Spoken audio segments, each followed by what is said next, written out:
GST council की 43वीं बैठक में कोविड राहत आइटम्स के इंपोर्ट पर छूट देने का फैसला लिया गया है। इस छूट को 31 अक्टूबर 2021 तक बढ़ाए जाने पर सहमति बनी है। इसके अलावा ब्लैक फंगस की मेडिसिन एम्फोटेरेसिन बी के इंपोर्ट पर छूट भी 31 अक्टूबर तक बढ़ा दी गई है। केंद्रीय वित्त मंत्री निर्मला सीतारमण की अध्यक्षता में ये मीटिंग करीब 7 महीने के बाद हुई। इसमें राज्यों और केंद्र शासित प्रदेशों के वित्त मंत्री और सीनियर अफसरों ने हिस्सा लिया। कोरोना की दूसरी लहर के बीच अब देश में अनलॉक की शुरुआत होने वाली है। दिल्ली, राजस्थान, मध्य प्रदेश, छत्तीसगढ़ और उत्तर प्रदेश में लॉकडाउन खत्म करने की कवायद शुरू की जा रही है। छत्तीसगढ़ के कई जिलों में अनलॉक की शुरुआत हो चुकी है। 1 जून से मध्य प्रदेश और उत्तर प्रदेश में अनलॉक की शुरुआत होगी। ज्यादातर राज्य धीरे धीरे अनलॉक की प्रक्रिया को आगे बढ़ाएंगे। पहले फेज में किराना, फल और सब्जी जैसे जरूरी सामानों की दुकानों को खोला जा सकता है। दिल्ली के मुख्यमंत्री अरविंद केजरीवाल ने अनलॉक का ऐलान किया। उन्होंने कहा कि हम हर हफ्ते जनता के सुझाव और विशेषज्ञों की राय लेकर धीरे धीरे लॉकडाउन खत्म करने की प्रोसेस को आगे बढ़ाएंगे। हालांकि कोरोना के केस पर लगातार सरकार की नजर रहेगी। हालांकि अभी मेट्रो का संचालन शुरू नहीं होगा।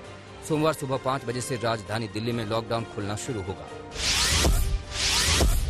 महाराष्ट्र में लॉकडाउन जैसे पाबंदियों को बढ़ा दिया गया है, यानी राज्य में 15 दिन और पाबंदियां रहेंगी। वहीं कोरोना वायरस के फैले प्रकोप को देखते हुए तमिलनाडु सरकार ने लॉकडाउन को 7 जून तक के लिए बढ़ा दिया है। सरकारी विभागों के माध्यम से किराने के सामान की आपूर्ति जारी रहेगी। किराना स्थानीय किराना दुकानों के सहयोग से वाहनों या पुश कार्ट के माध्यम से बेचा जाएगा। सुबह 7 बजे से शाम 6 बजे के बीच किराने की डिलीवरी की अनुमति रहेगी। राष्ट्रीय राजधानी दिल्ली में पिछले 24 घंटों में कोरोना के 1141 नए मामले सामने आए हैं और 139 मरीजों की मौत हो गई है। वहीं 2799 मरीज ठीक हुए हैं। साथ ही साथ पॉजिटिविटी रेट घटकर 1.59% पर पहुंच गया है। इसके अलावा राजधानी में अभी 14,581 सक्रिय मरीज हैं और अब तक कोरोना के कुल 14,23,690 मामले सामने आ चुके हैं, जिसमें से 13,85,158 मरीज ठीक हो चुके हैं। कुल मौतों की संख्या 23,951 हो गई है।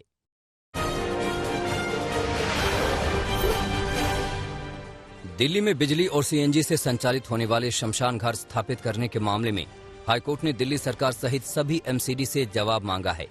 दिल्ली हाईकोर्ट में इस मामले को लेकर एक याचिका दाखिल की गई थी, जिसमें कहा गया था कि विद्युत शमशान में शवों के दाह संस्कार के लिए समान शुल्क तय किए जाने चाहिए और इसको लेकर सभी अधिकारियों को निर्देश भी जारी किए जाने चाहिए।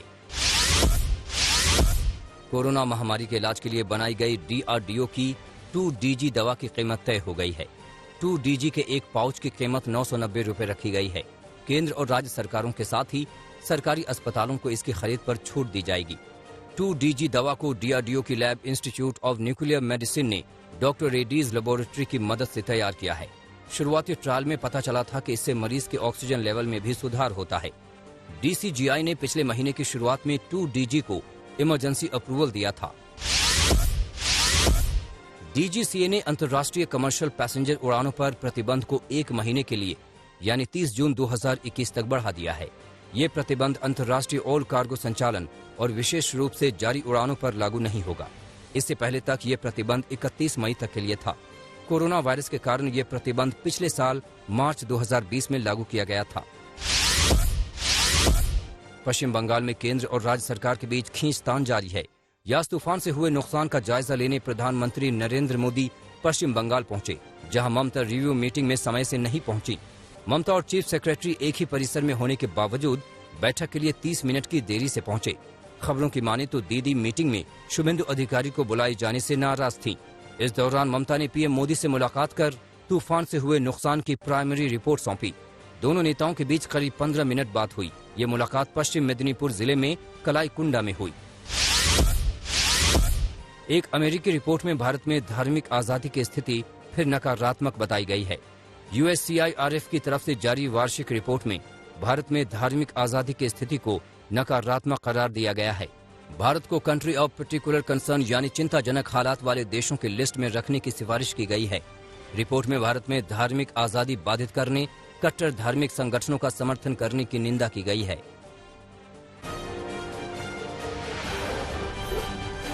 मध्य प्रदेश के छतरपुर में पुलिस कांस्टेबल को भीड़ ने लाठी डंडे से जमकर पीटा।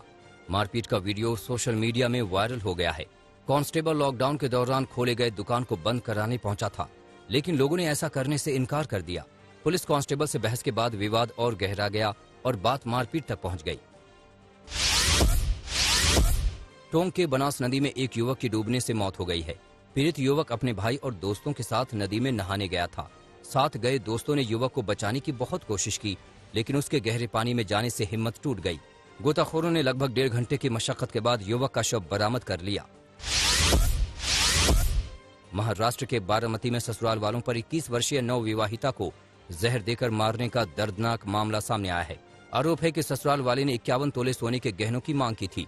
लड़की की मौत के बाद गुस्साए मायके वालों ने शव का ससुराल वालों के घर पर ही अंतिम संस्कार कर दिया। लड़की की शादी 1 साल पहले हुई थी। तनाव के बाद मौके पर भारी पुलिस बल की तैनाती की गई है। पुलिस ने मामला दर्ज कर लिया है। झुंझुनू के सिंघाना में आपसी विवाद में पति ने अपनी पत्नी की चाकू से गोदकर हत्या कर दी। आरोपी ने बीच बचाव करने आए बेटे और परिवार की एक महिला रिश्तेदार पर भी चाकू से हमला किया। दोनों घायल हैं, हालांकि खतरे से बाहर हैं। पत्नी की हत्या के बाद आरोपी खुद ही थाने पहुंच गया और गुनाह कबूल करते हुए पुलिस के सामने सरेंडर कर दिया। उत्तर प्रदेश के बागपत जनपद में पानी में डूबकर 3 बच्चों की मौत का मामला सामने आया है। ईंट भट्टे के पास बने गड्ढे में बच्चे नहाने गए थे। नहाने के दौरान तीनों गहरे पानी में चले गए, जिससे डूबने से उनकी मौत हो गई। पुलिस और स्थानीय लोगों की मदद से तीनों का शव गड्ढे से निकाल लिया गया। बिहार के कैमूर में पुलिस पर जमकर पथराव हुआ है। लॉकडाउन पालन कराने गई पुलिस पर उपद्रवी तत्वों ने हमला बोल दिया और ईंट पत्थर चलाने लगे। इस हमले में 4 पुलिसकर्मी घायल हो गए। वारदात के बाद मौके पर पहुंची भारी पुलिस टीम को देखकर बदमाश फरार हो गए। हालांकि पुलिस ने 4-5 लोगों की पहचान कर ली और उन्हें गिरफ्तार कर लिया।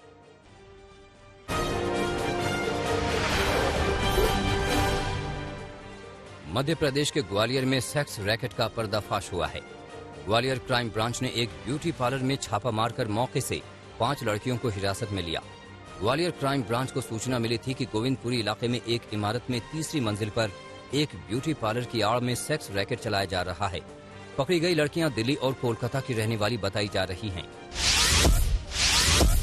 देवघर पुलिस को बड़ी कामयाबी मिली है। पुलिस ने हल्दिया बरौनी पाइपलाइन से तेल की चोरी करने वाले गिरोह को दबोच लिया है। पुलिस ने अपराधियों से एक टैंकर समेत चोरी की मोटरसाइकिल भी जब्त की है। आरोपियों की तलाशी के दौरान इलाके का मैप मिला। पुलिस ने 7 आरोपियों के पास से 19 मोबाइल भी बरामद किए। पूछताछ में आरोपियों ने तेल चोरी करने की बात मान ली है। मुंबई के गोरेगांव में पुलिस ने 3 शातिर चोरों को गिरफ्तार किया है। पकड़े गए आरोपियों के पास से 4 मोटरसाइकिल के अलावा 14 मोबाइल बरामद किए गए हैं, जिसकी कीमत 3,20,000 है। तीनों के ऊपर मुंबई के अलग अलग पुलिस स्टेशन में कई और मामले भी दर्ज हैं। आरोपी वारदात के बाद पहचान छिपाने के लिए बाल कटवा लेते थे। राजस्थान के भरतपुर में अपराधियों के बुलंद हौसले ने प्रशासन की नींद उड़ा दी है। बदमाशों ने दिन दहाड़े बीच बाजार डॉक्टर दंपति की गोली मारकर हत्या कर दी। वारदात को 2 बदमाशों ने अंजाम दिया है। पुलिस के मुताबिक दोनों बदमाशों ने डॉक्टर दंपति की कार रोकी और ताबड़तोड़ फायरिंग की। बदमाशों की गिरफ्तारी के लिए पुलिस टीम गठित कर दी गई है। वारदात के पीछे पुरानी रंजिश की बात सामने आ रही है। राजधानी जयपुर के निजी अस्पताल में पति की मौत से बेसुध पड़ी महिला के बैग से पैसे लेकर युवक फरार हो गया। अस्पताल में लगे सीसीटीवी कैमरों में युवक की तस्वीर और पूरी घटना रिकॉर्ड हो गई। पुलिस ने मुकदमा दर्ज किया है। सीसीटीवी फुटेज के आधार पर आरोपी युवक की तलाश की जा रही है। मध्य प्रदेश के आगर मालवा में पति को दूसरी लड़की के साथ देखने पर पत्नी बुरी तरह बिफर गई और पति की डंडों से पिटाई कर दी। महिला को पति पर पहले से शक था। यही वजह है कि वो महिला पुलिस के साथ मौके पर पहुंची थी। हालांकि मारपीट के बाद पुलिस ने पति पत्नी को समझा बुझाकर घर भेज दिया।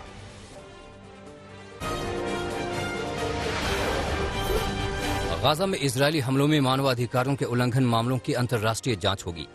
यूएन मानवाधिकार परिषद में मतदान के जरिए प्रस्ताव पास किया गया है। 47 में से 24 सदस्यों ने पक्ष में वोट डाला है, वहीं 9 ने विरोध जताया है। भारत समेत 14 देशों ने मतदान में हिस्सा नहीं लिया। फिलिस्तीन ने संयुक्त राष्ट्र के फैसले का स्वागत किया, वहीं इजरायल ने फैसले पर आपत्ति जताई है।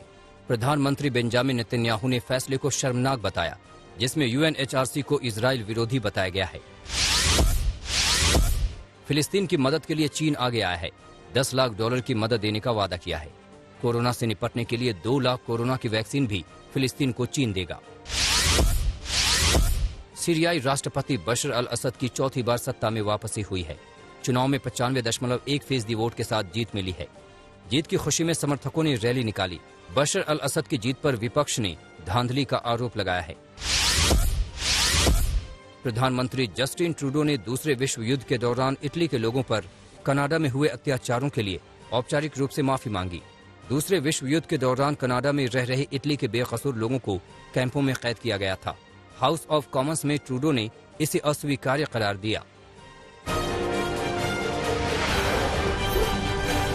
ब्राजीली राष्ट्रपति जायर बोल्सोनारो ने कोरोना महामारी को खारिज किया। ब्राजील में लॉकडाउन लगाने वाले राज्यों को सैन्य कार्रवाई की धमकी दी। ब्राजील में कोरोना से अब तक 4,56,000 से ज्यादा लोगों की मौत हो चुकी है। जर्मनी में बच्चों को 7 जून से कोरोना की वैक्सीन लगाई जाएगी। वैक्सीन की ये डोज अभी सिर्फ 12 से 15 साल के बच्चों को दी जाएगी। चांसलर एंजेला मर्केल ने इस बात की जानकारी दी। यूरोपियन मेडिसिन एजेंसी ने पहले ही 16 से 18 साल के बच्चों को वैक्सीन लगाने की इजाजत दे दी है। नए लेबर लॉ के खिलाफ ग्रीस में प्रदर्शन जारी है। राजधानी एथेंस में कम्युनिस्ट पार्टी के हजारों कार्यकर्ताओं ने सेंट्रल स्क्वायर पर मार्च निकाला। नए कानून से मजदूरों के अधिकारों का हनन और 8 घंटे मजदूरी का कानून समाप्त होगा। अमेरिका में एशियाई मूल के लोगों के खिलाफ बढ़ रही हिंसा को रोकने के लिए प्रदर्शन किया गया। न्यूयॉर्क के चाइना टाउन में स्वास्थ्य कर्मचारियों के संघ ने प्रदर्शन किया। प्रदर्शन को समर्थन देने हॉलीवुड एक्टर डैनी ग्लोवर भी पहुंचे।